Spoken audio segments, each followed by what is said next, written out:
দোয়াটি পড়ুন, জাহান্নাম আপনাকে স্পর্শ করতে পারবে না, জাহান্নামের আগুন আপনার শরীরে জ্বলবে না, আর আপনি হাসতে হাসতে আল্লাহর জান্নাতে প্রবেশ করতে পারবেন যদি দোয়াটি আপনি পড়তে পারেন।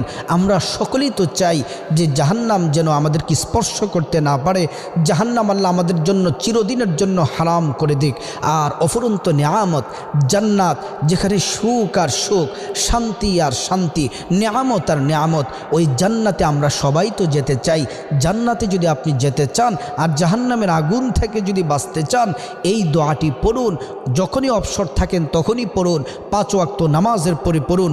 দোয়াটি হলো আল্লাহুম্মা ইন্নী আসআলুকাল জান্নাহ ওয়া আউযু বিকা মিনান নার।